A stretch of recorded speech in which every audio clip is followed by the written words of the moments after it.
वो reading molecular basis of inheritance, और हमने देख लिया था कि जो आपका बैक्टीरिया होता है उसमें कोई भी रिक्वायरमेंट नहीं है आपका किसकी, प्रोसेसिंग की। पर यूकैरियोट्स में क्या होता है, दो एडिशनल कॉम्प्लिसिटीज़ होती है। क्या क्या, पहला पढ़ते हैं, there is at least 3 RNA polymerase in the nucleus, 3 RNA polymerase होते हैं।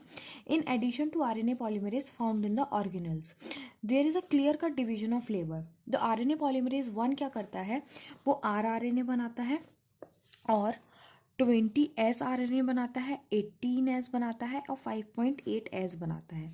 Where is R N A polymerase third, देखो कंफ्यूज नहीं होना, पहले थर्ड दे दिया है इन लोगों ने, सेकंड बाद में दिया है। तो R N A polymerase third क्या करता है, वो टी आर एन ए बनाता है, 5S आर एन ए बनाता है, 5SR आर एन ए बनाता है। ठीक है, उसके बाद SN आर एन एज बनाता है। SN मतलब small nuclear R N as.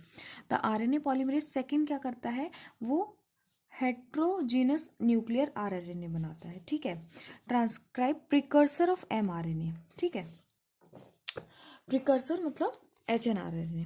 फिर दूसरी कॉम्प्लेक्सिटी क्या है, दूसरी ये है कि जो प्राइमरी ट्रांसक्रिप्ट है उसके पास दोनों है, एक्सॉन्स भी हैं और इंट्रॉन्स भी हैं, एंड आर नॉन फंक्शनल। तो प्राइमरी ट्रांसक्रिप्ट आपका कैसा होगा, नॉन फंक्शनल होगा। Hence it is subjected to the processing called splicing. तो हम क्या करेंगे, स्प्लाइसिंग करेंगे। स्प्लाइसिंग के वक्त क्या होगा, जो इंट्रॉन्स हैं उनको हम रिमूव कर देंगे और एक्सॉन्स जोड़ देंगे। ठीक है, अभी क्या है, एक्सॉन्स है, फिर इंट्रॉन्स है, फिर एक्सॉन्स हैं, फिर इंट्रॉन्स हैं, फिर इंट्रॉन्स हैं, फिर एक्सॉन्स हैं, ऐसा है। तो अब हमें क्या करना है, इंट्रॉन्स को रिमूव करना है सारे, और एक्सॉन्स को जोड़ देना है। इसी को हम क्या बोल रहे हैं, इसी को हम बोल रहे हैं स्प्लाइसिंग। तो स्प्लाइसिंग के प्रोसेस में हम क्या कर रहे हैं, एक्सॉन्स को रिमूव कर रहे हैं, सॉरी इंट्रॉन्स को रिमूव कर रहे हैं और एक्सॉन्स को जोड़ दे रहे हैं।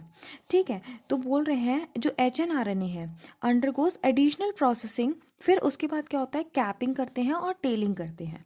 कैपिंग में क्या करते हैं, एक अनयूजुअल न्यूक्लियोटाइड, कौन सा, मिथाइल गुआनोसाइन ट्राइफॉस्फेट, इसको हम ऐड करते हैं 5' एंड पे HNRNA के। HNRNA मतलब वो अभी प्रोसेस नहीं है, वो फाइनल RNA नहीं है। ठीक है, तो 5' एंड पे हम क्या ऐड करते हैं, एक अनयूजुअल न्यूक्लियोटाइड ऐड करते हैं जिसका नाम है मिथाइल गुआनोसाइन ट्राइफॉस्फेट।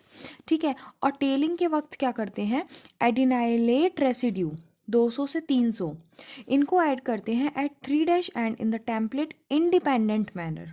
ठीक है, अभी तक हम जो भी पढ़ रहे थे वो टेम्पलेट डिपेंडेंट मैनर में पढ़ रहे थे, ये हमने पहली बार पढ़ा है कि 200 से 300 एडेनाइलेट रेसिड्यू ऐड कर रहे हैं 3' एंड पर टेम्पलेट के, टेम्पलेट इंडिपेंडेंट मैनर में।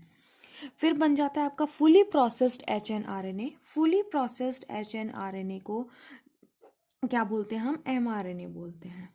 ठीक है, and that is transported out of nucleus for translation. देखो बैक्टीरिया में क्या हो रहा था, बैक्टीरिया में क्या हो रहा था कि न्यूक्लियस नहीं था, तो आपका ट्रांसलेशन और ट्रांसक्रिप्शन दोनों ही एक ही कंपार्टमेंट में हो रहे थे, साइटोसोल में। और ऐसा भी हो रहा था कि mRNA आपका कंप्लीटली बन भी नहीं पा रहा है और आपका प्रोसेस ऑफ ट्रांसलेशन स्टार्ट हो जा रहा था। बट आपके यूकैरियोट्स में ऐसा नहीं होता है।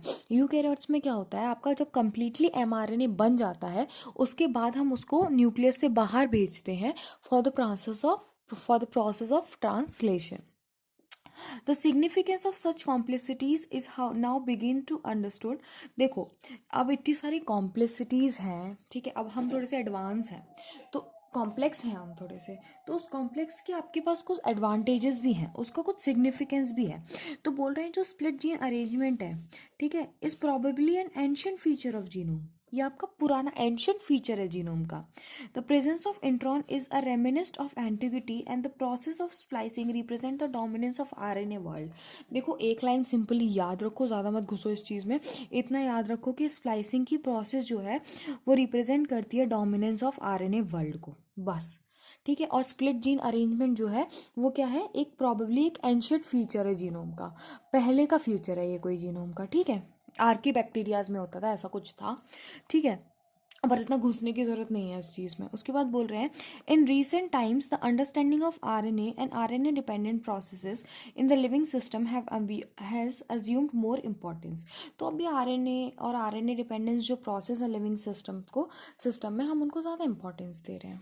ओके, अभी हम पढ़ेंगे जेनेटिक कोड, नेक्स्ट लेक्चर में पढ़ते हैं जेनेटिक कोड।